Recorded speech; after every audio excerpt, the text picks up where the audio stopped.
Selamat malam Mania. Selamat datang lagi di Midnight Live. Dan hari ini kita masih mengawal 17+8 tuntutan rakyat. Jumat ini deadline-nya dan seperti apa perkembangannya? Langsung saja kita bahas itu di Midnight Live.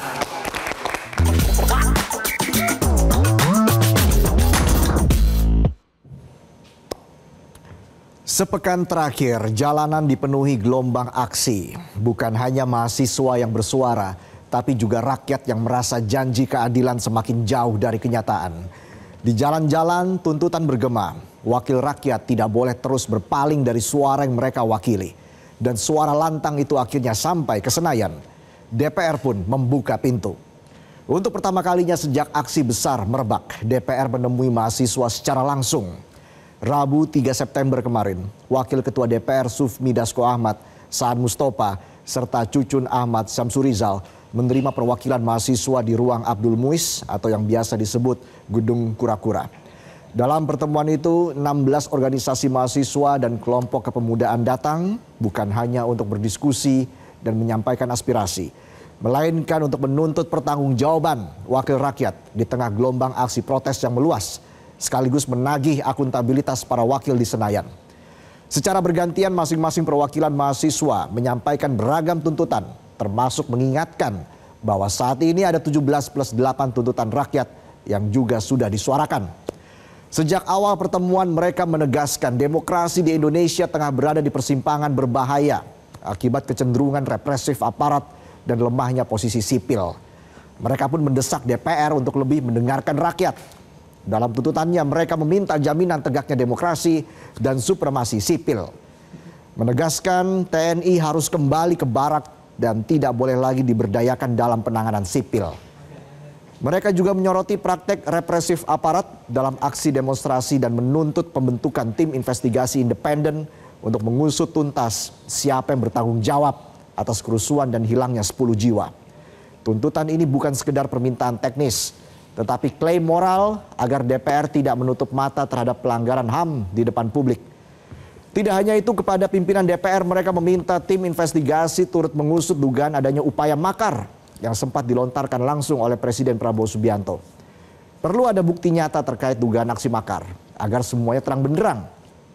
Mahasiswa menegaskan bahwa segala bentuk kriminalisasi terhadap demonstran harus dihentikan. Aparat yang melakukan kekerasan harus diusut dan diberi sanksi. Sementara mahasiswa serta peserta aksi yang masih ditahan harus segera dibebaskan tanpa syarat. Selain menyoroti aspek demokrasi, mahasiswa juga mengkritik keras gaya hidup mewah dan fasilitas berlebih anggota dewan. Mereka menyoroti di tengah kondisi ekonomi lesu dan maraknya PHK, di tengah kondisi rakyat yang sedang tidak baik-baik saja. Mereka pun menuntut penghentian seluruh tunjangan dan fasilitas berlebihan, termasuk pensiun seumur hidup, serta perjalanan dinas luar negeri yang dianggap tidak produktif. Kritik ini diiringi desakan agar DPR segera membuka transparansi anggaran, melakukan audit menyeluruh. Dari sisi legislasi, mereka mendesak agar DPR segera mengesahkan RUU perampasan aset yang sudah lama mangkrak, karena dianggap krusial untuk memperkuat pemberantasan korupsi dan mengembalikan aset negara yang dirampas. Mahasiswa menuntut DPR tidak lagi hanya sibuk dengan urusan politik internal, melainkan membuka diri pada dialog publik terbuka dengan mahasiswa dan masyarakat sipil. Dialog itu dipandang penting sebagai mekanisme akuntabilitas langsung agar suara rakyat tidak berhenti di jalanan saja. Dalam bidang ekonomi, mahasiswa menolak kebijakan yang membebani rakyat, termasuk potensi kenaikan harga listrik dan BBM. Mereka menekankan bahwa DPR seharusnya berpihak pada kepentingan masyarakat kecil, bukan pada elit pemilik modal. Mereka juga menuntut perbaikan kesejahteraan sosial ekonomi melalui pemberian upah layak bagi buruh, guru, tenaga kesehatan, hingga mitra ojek online. Serta langkah darurat mencegah gelombang PHK massal. Dalam pertemuan itu mahasiswa juga menyebut bahwa DPR selama ini hanya ingat rakyat pada momentum pemilu, namun melupakan janji ketika sudah asik duduk di kursi kekuasaan. Suasana audiensi sempat sedikit memanas ketika mahasiswa menyinggung nasib rekan-rekan mereka yang masih ditahan kepolisian akibat aksi sebelumnya. Mereka menolak menerima janji normatif dari pimpinan DPR. Salah satu mahasiswa bahkan dengan lantang meminta pimpinan DPR langsung menghubungi Kapolri di hadapan peserta audiensi untuk memastikan mereka yang ditangkap segera dibebaskan. Menanggapi derasnya desakan mahasiswa, Wakil Ketua DPR Sufmi Dasko Ahmad yang memimpin pertemuan merespon dengan menyampaikan permintaan maaf secara terbuka. Dia mengakui DPR belum sepenuhnya optimal menjalankan fungsi representasi rakyat dan berjanji melakukan evaluasi menyeluruh terhadap fasilitas serta tunjangan yang dianggap berlebihan. Sebagai bukti awal, Dasko mengumumkan bahwa DPR telah menghentikan tunjangan perumahan sejak 31 Agustus 2025 dan memberlakukan moratorium perjalanan dinas luar negeri. Sementara untuk tuntutan reformasi internal DPR, nantinya akan dipimpin langsung Ketua DPR Puan Maharani bersama pimpinan fraksi. Terkait tuntutan pembentukan tim investigasi independen, Dasko menegaskan bahwa DPR siap mendorong pembentukan tim bersama pemerintah untuk menyelidiki kasus kekerasan aparat dan korban jiwa dalam aksi demonstrasi. Namun, mengenai kriminalisasi demonstran, pimpinan DPR tidak memberi jawaban tegas di forum. Tapi Dasko berjanji akan menyampaikan langsung kepada Kapolri aspirasi mahasiswa agar penahanan segera dihentikan. Dasko juga berkomitmen agar pembahasan rancangan undang-undang perampasan aset segera dituntaskan, meski tetap harus mengikuti mekanisme legislasi yang berlaku. Dasko menambahkan, DPR tidak menolak kerangka besar 17+8 tuntutan rakyat dan akan membawa semua poin tersebut ke rapat fraksi untuk dibahas sebagai sikap resmi lembaga. Satu hari setelah audiensi pimpinan DPR dengan mahasiswa, hari ini kerangka besar 17+8 tuntutan rakyat juga sudah diserahkan oleh perwakilan masyarakat sipil kepada perwakilan DPR, Rieke Diah Pitaloka dan Andre Rosiade di depan gedung DPR siang tadi. 17 tuntutan harus dipenuhi paling lambat Jumat 5 September 2025. Sementara itu 8 tuntutan jangka panjang dengan tenggat Agustus 2026 menyoroti persoalan struktural. Reformasi DPR melalui audit menyeluruh, reformasi partai politik, reformasi perpajakan, pengesahan dan penegakan undang-undang perampasan aset. Reformasi Polri agar profesional, penguatan Komnas HAM dan lembaga pengawas independen. Kembalinya TNI ke barak tanpa pengecualian, serta revisi kebijakan ekonomi dan ketenagakerjaan yang mencakup evaluasi Undang-Undang Cipta Kerja dan perlindungan masyarakat adat serta lingkungan hidup. Terkait dengan perkembangan 17+8 tuntutan rakyat, masyarakat bisa turut memantau melalui bijakmemantau.id, sebuah inisiasi dari masyarakat sipil. Kita tentu patut mengapresiasi langkah DPR yang akhirnya mau menemui mahasiswa. Namun masih ada pertanyaan besar yang menggantung. Apakah DPR benar-benar siap mereformasi dirinya atau aspirasi rakyat hanya akan kembali jadi catatan yang perlahan dilupakan? Apakah semua tuntutan realistis untuk diwujudkan atau sekedar jadi tumpukan daftar panjang yang tidak pernah dicentang? Di satu sisi ada drama di ruang rapat, permintaan maaf dan janji reformasi. Di sisi lain ada kenyataan bahwa beberapa titik menghadapi tantangan yang tidak sederhana. Jawabannya hanya akan terlihat dari konsistensi elit menepati komitmennya. Perjuangan belum usai. Seluruh poin dalam 17+8 tuntutan rakyat harus terus dikawal bersama. Sebagai pengingat bahwa janji bukan sekedar kata, tapi amanah yang wajib diwujudkan demi keadilan sosial bagi seluruh rakyat Indonesia. Merdeka! Merdeka! Ya, itulah tadi sajian pembuka kami di Midnight Live. Kami akan kembali dengan sejumlah informasi lain. Jadi tetaplah di Midnight Live.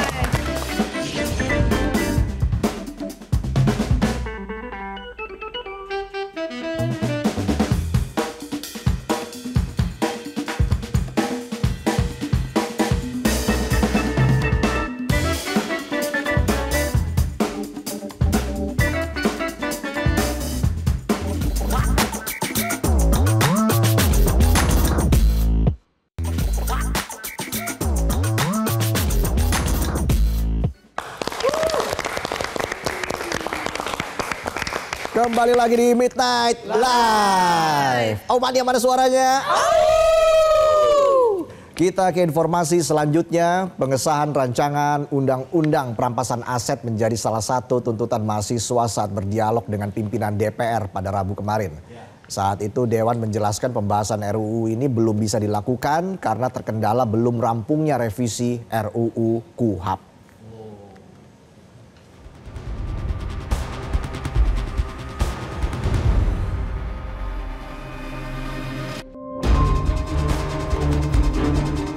Rabu 3 September 2025, pimpinan DPR akhirnya membuka pintu dialog dengan perwakilan mahasiswa. Forum ini digelar setelah hampir sepekan terakhir gelombang demonstrasi berlangsung di depan gedung DPR MPR RI tanpa ada satupun wakil rakyat yang menemui massa. Dalam forum dialog antara pimpinan DPR dan perwakilan mahasiswa ini, Ketua DPR RI Puan Maharani tidak terlihat. Pimpinan DPR diwakili oleh Wakil Ketua DPR Sufmi Dasko Ahmad, Cucun Ahmad Samsurizal, dan Saad Mustafa. Pertemuan ini menjadi tindak lanjut dari gelombang demonstrasi yang digelar sejak 25 hingga 31 Agustus 2025. Kala itu, massa mengecam tunjangan rumah dan fasilitas lainnya untuk anggota DPR RI di tengah lesunya ekonomi yang dirasakan rakyat. Massa juga menuntut pembubaran DPR akibat sejumlah kontroversi anggota DPR RI. Aksi yang awalnya damai berakhir ricuh setelah aparat membubarkan massa dengan gas air mata dan menyemprotkan air dengan mobil water cannon. Sejumlah massa akhirnya ditangkap aparat dengan berbagai alasan. Melalui pertemuan ini, perwakilan mahasiswa menuntut sejumlah hal. Selain investigasi kekerasan dan makar serta menuntut penghentian kriminalitas aktivis serta meminta pembebasan massa aksi yang ditahan, perwakilan mahasiswa yang hadir juga mendesak agar DPR mengesahkan rancangan undang-undang yang pro rakyat. Khususnya RUU perampasan aset. Desakan ini muncul buntut dari banyaknya korupsi yang dilakukan para pejabat di Indonesia. Perwakilan mahasiswa Trisakti Jili Kolin berharap DPR bisa mengesahkan RUU perampasan aset dalam waktu 30 hari. Untuk dapat mewakilkan suara-suara kami, untuk dapat mempercepat rancangan undang-undang perampasan aset. Indonesia sekiranya kehilangan sebanyak 588 triliun akibat korupsi dalam dekade terakhir. Berdasarkan data dari KPK tahun 2024. Aset recovery rate Indonesia hanya 0,2% dibanding standar internasional 3-5%.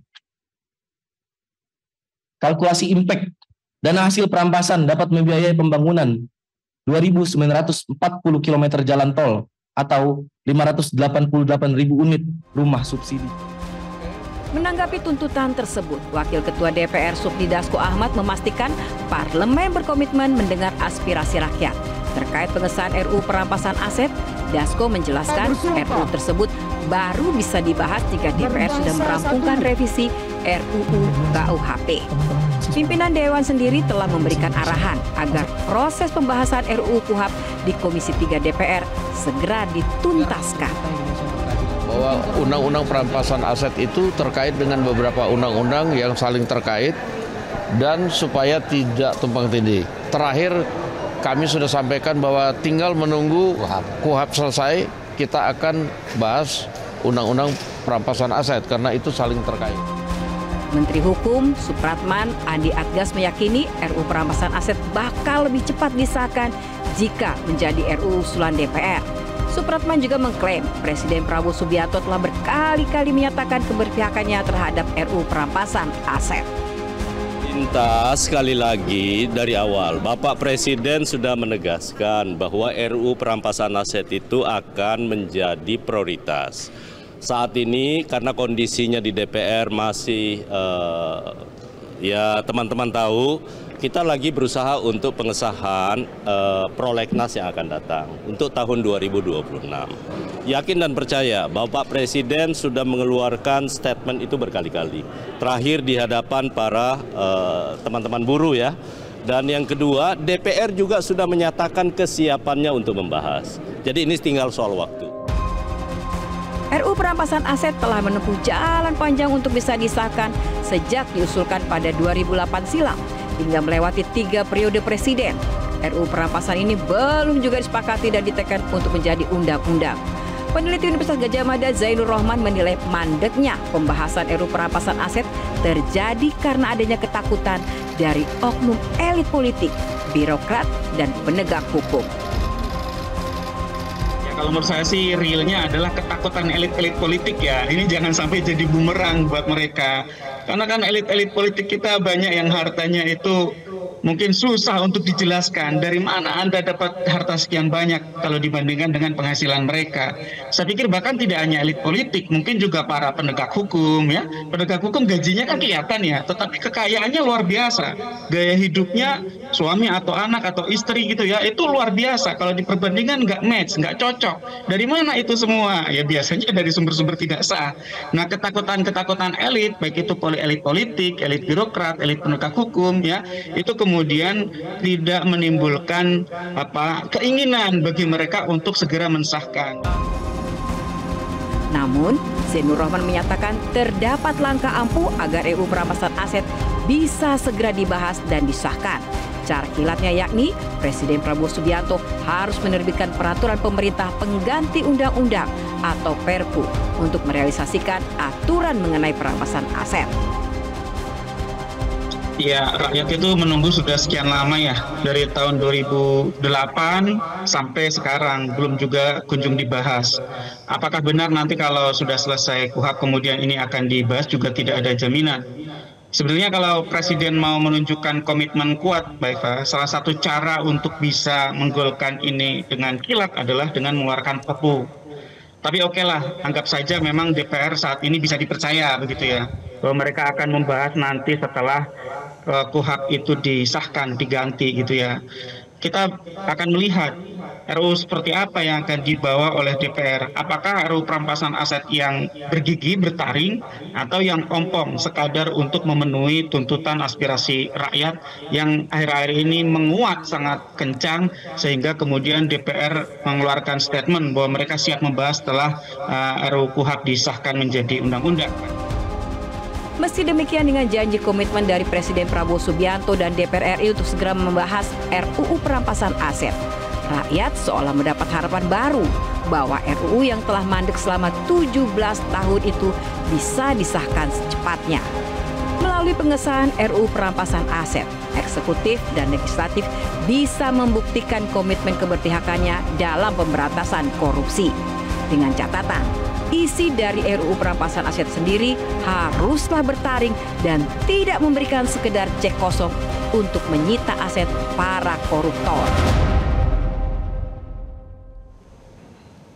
Kita ke informasi berikutnya. Deadline tuntutan rakyat kepada pemerintah berakhir besok Jumat 5 September 2025. Sejumlah aktivis pun menegaskan pentingnya memenuhi deadline itu dengan meminta anggota DPR keluar dari dalam gedungnya untuk menerima 17+8 tuntutan rakyat. Satu hari jelang berakhirnya tenggat waktu tuntutan rakyat, para aktivis hingga influencer menyerahkan 17 tuntutan jangka pendek dengan deadline 5 September serta 8 tuntutan jangka panjang ke DPR RI dengan deadline tahun depan. Penyerahan 17+8 tuntutan rakyat ini dilakukan di luar ruangan, yakni di gerbang Pancasila Gedung DPR. Penyerahan tuntutan diterima oleh anggota Komisi 6 Rieke Diah Pitaloka dan Wakil Ketua Komisi 6 DPR Andre Rosiade yang turut menandatangani surat serah terima tuntutan. Sementara itu perwakilan kolektif yang hadir adalah Abigail Limuria, Andovida Lopez, Jerome Pauline, Andita F. Utami, Fatia Izati hingga Jovialda Lopez. 17+8 ini tidak semuanya dijalankan. Ada satu yang sudah pasti, yaitu momen ini sudah menjadi edukasi politik yang luar biasa bagi seluruh rakyat Indonesia. Sudah lebih banyak warga yang lebih aware, yang lebih paham proses politik, yang sudah paham demokrasi, paham hak-hak mereka, paham bahwa aspirasi mereka boleh didengar, dan mereka udah tidak mau diam lagi. Oleh karena itu, walaupun sudah protes di jalanan sudah mulai berkurang, tapi semangat dan tuntutan itu tidak akan berkurang. Sebelumnya 17+8 tuntutan rakyat viral di media sosial usai disampaikan oleh sejumlah aktivis dan influencer di tanah air. Tuntutan jangka pendek yang harus dipenuhi pemerintah paling lambat besok Jumat 5 September diantaranya bentuk tim investigasi independen kasus Alvan Kurniawan yang gugur di lindas Barakuda Brimob serta seluruh korban jiwa lainnya. Sedangkan tuntutan jangka panjang salah satunya DPR harus segera mengesahkan RUU perampasan aset sebagai komitmen pemberantasan korupsi. Edukasi politik yang luar biasa bagi yang tuntutan rakyat. Kak Dovi mungkin akan turun lagi kah kalau memang ini belum selesai juga?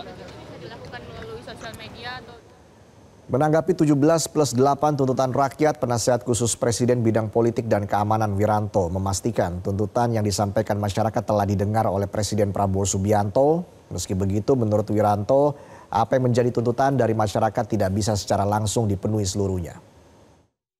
Sebagian apa yang diminta oleh para pendemo, oleh masyarakat, ya tentu selalu didengar oleh Presiden ya. Dan Presiden juga tentu sedapat mungkin telah mendengarkan itu, kemudian memenuhi apa yang diminta, tentunya tidak serentak ya semua dipenuhi. Ya, kalau semua permintaan dipenuhi kan juga repot ya, oleh karena itu tentu kita nyerahkan saja kepada Presiden yang saya tahu beliau sangat memperhatikan, sangat mendengarkan, dan responsif ya terhadap apa yang diharapkan rakyat. Div Propam Polri telah melaksanakan sidang etik terhadap Komandan Batalion A Resimen 4 Pas Pelopor Kobrimob Polri Kompol Kosmas Kajugai. Rasa kecewa disampaikan keluarga Kompol Kosmas atas putusan pemberhentian tidak dengan hormat kepada sang perwira Brimob. Keluarga Kompol Kosmas merasa kecewa atas putusan pemberhentian tidak dengan hormat terhadap Kompol Kosmas oleh Komisi Kode Etik Polri. Putusan itu dinilai terburu-buru dan subjektif. Ikatan Keluarga Ngada Kupang pun turut bersuara. Menolak dengan keras putusan pemberhentian tidak dengan hormat kepada Kompol Kosmas Kajugai. 2. Menolak dengan keras mekanisme persidangan etik yang terkesan terlalu cepat dan mempertanyakan kualitas pembuktiannya. 3. Kompol Kosmas Kajugai bukan bertindak sebagai kopdal yang berada dalam mobil rantis, melainkan sedang dalam upaya menyelamatkan diri dari amukan massa yang mulai anarkis. Di ruang sidang etik, Kompol Kosmas meneteskan air mata sambil terisak saat menjelaskan tragedi yang merenggut nyawa Afan Kurniawan. Tujuan kami hanya melaksanakan tugas. Totalitas pengabdian kami kepada negara dan bangsa, menjaga ketertiban dan keselamatan, harta benda dan lain-lain demi keamanan ketertiban umum. Wujud perbuatan terduga pelanggar di sini telah bertindak ketidakprofesionalan dalam penanganan aksi unjuk rasa pada tanggal 28 Agustus 2025 sehingga mengakibatkan adanya korban jiwa yaitu atas nama Saudara Afan Kurniawan. Komandan Batalion Resimen 4 Pas Pelopor Brimob Polri, Kompol Kosmas, disangsi pemberhentian tidak dengan hormat karena melanggar etik Polri. Meskipun demikian, bukan berarti kasusnya berhenti. Kompol Kosmas harus menanggung akibat dari perbuatannya di jalur pidana. Tim Liputan Metro TV.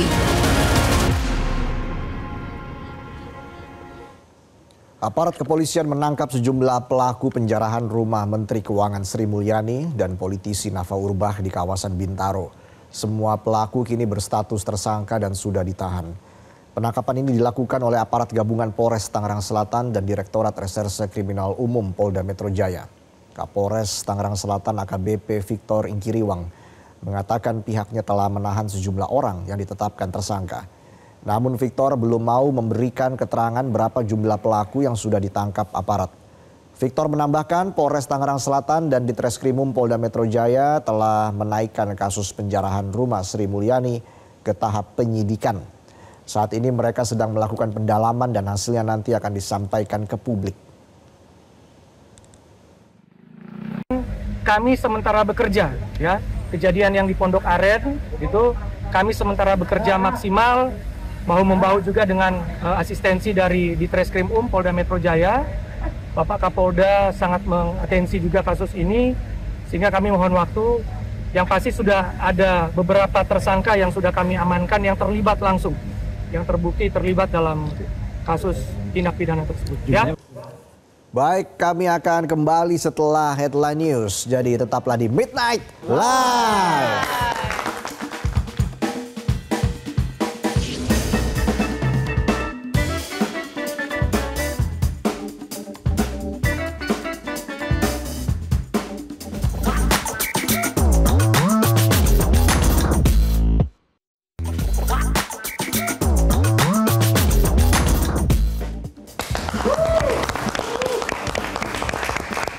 Kembali lagi di Midnight Live. Aumannya masih semangat? Kantuk aja lu bilang lu. Hei, guten Abend semuanya. Guten Abend. Keren gak bahasa Jerman saya? Joachim Low? Bukan dong. Bukan ya? Jurgen Klopp. Ya sama aja. Masa kita berdua Klopp. Oh iya. Oke, karena tamu kita kali ini ya di Come On dari Jerman. Aumania cabang Jerman. Wow, jauh sekali ada ya. Guten Abend gak ada yang nyaut. Gak ngerti sih lu. Ya udah langsung aja kita mulai. Inilah Come On, Kamis Omon-Omon Online.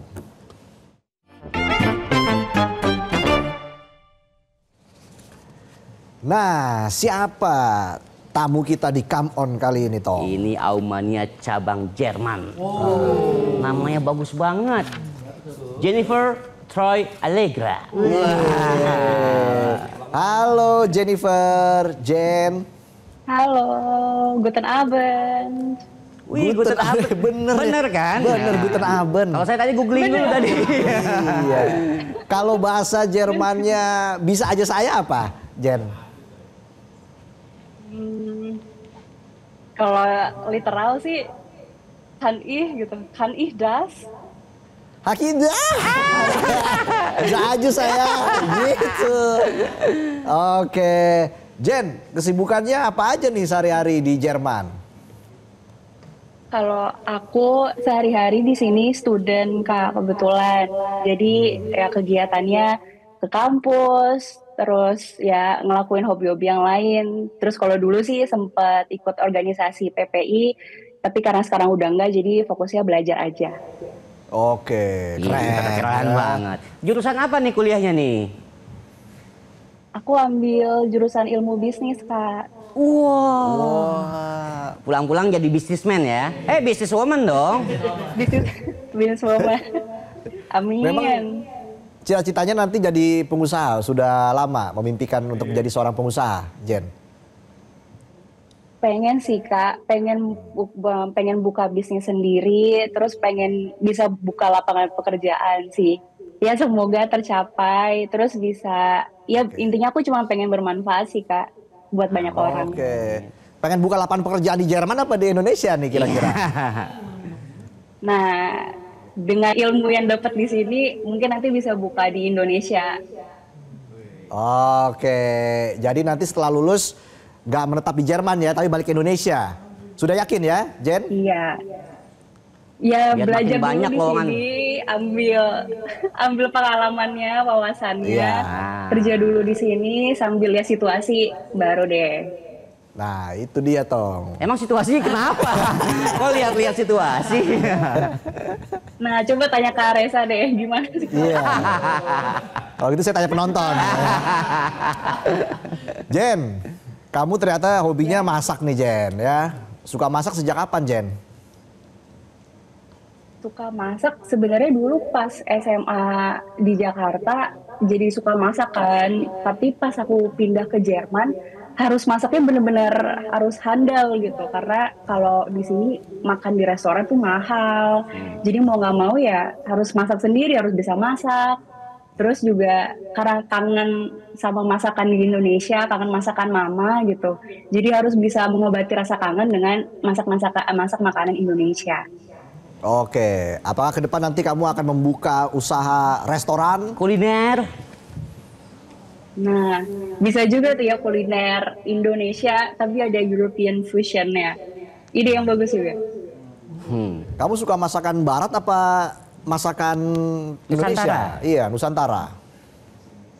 Aku sukanya masakan Nusantara sih Kak, karena di sini masakannya kan gak nendang gitu ya bumbunya gitu. Jadi kayak ngerasa ada yang kurang gitu. Jadi sukanya masak rendang, masak rawon, soto gitu. Masakan Nusantara sih. Itu dapat bumbunya susah nggak sih? Dapat bumbu-bumbunya di luar?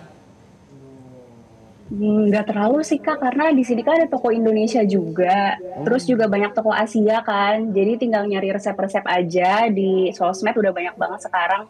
Terus tinggal ngulik-ngulik sendiri, ya rasanya kurang lebih lah. Meskipun nggak seenaknya di Indonesia. Kalau cowok, kamu suka cowok barat apa cowok Nusantara?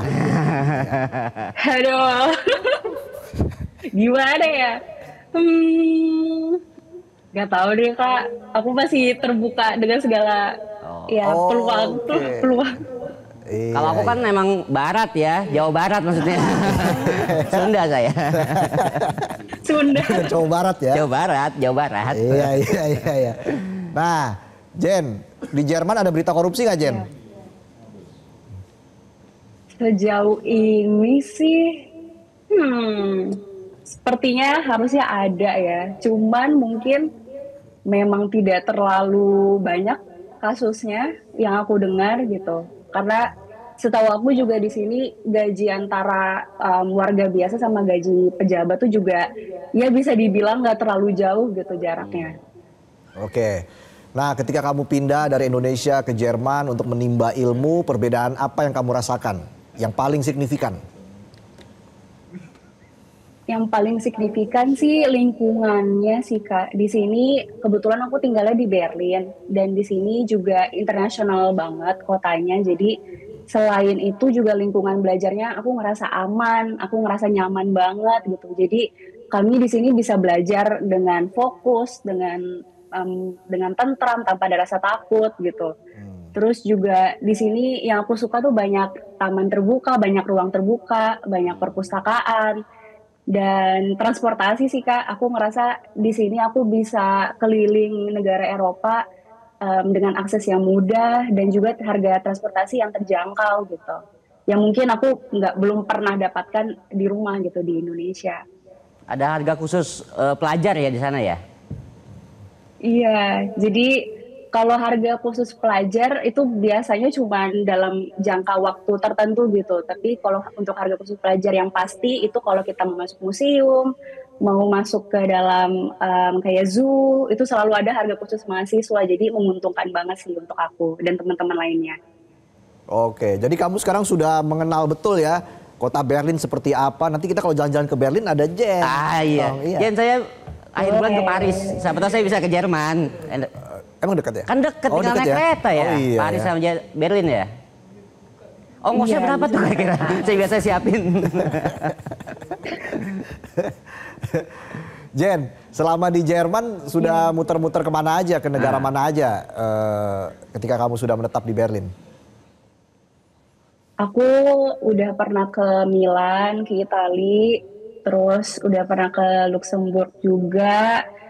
Terus ke Austria yang baru-baru ini kemarin hiking bareng teman-teman. Terus udah ke daerah-daerah Polandia, ke Ceko gitu. Banyak sih sebenarnya negara-negara yang udah aku datengin. Dan khususnya juga di Jerman kan banyak kota-kota yang bisa aku datengin. Dan juga monumen-monumen, museum-museum yang mungkin gak ada di Berlin bisa aku dapetin di kota-kota lainnya di Jerman. Gitu. Betul nggak kota-kota besar di Eropa itu banyak copetnya, Jen? Nah, itu betul.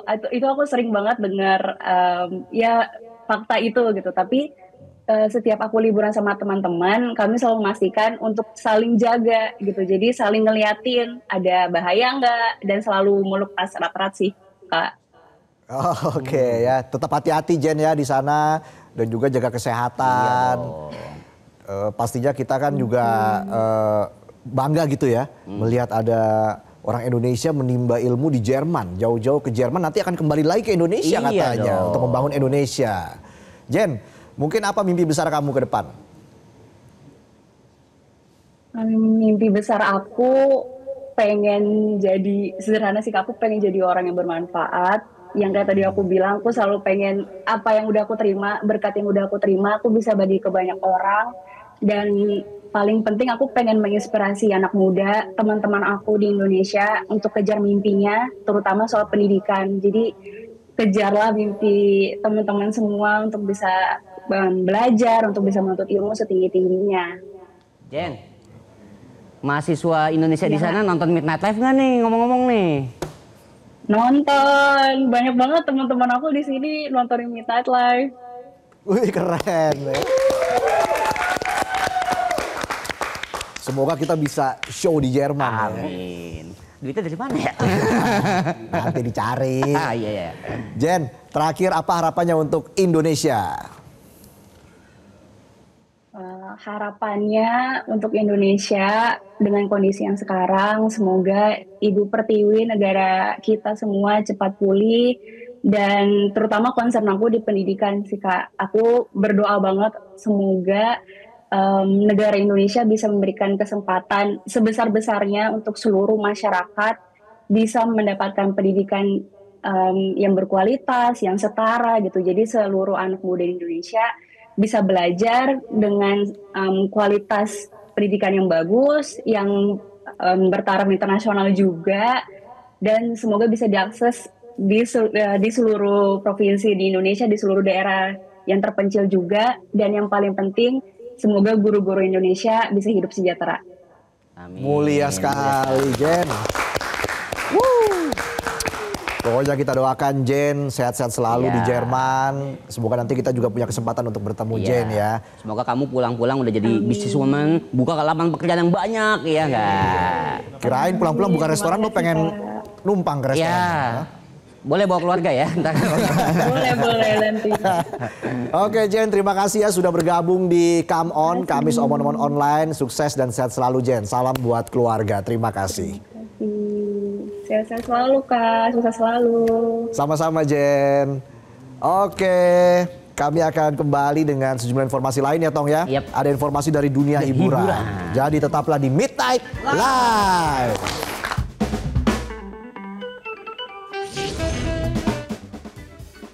Buat para penggemar horor, siap-siap.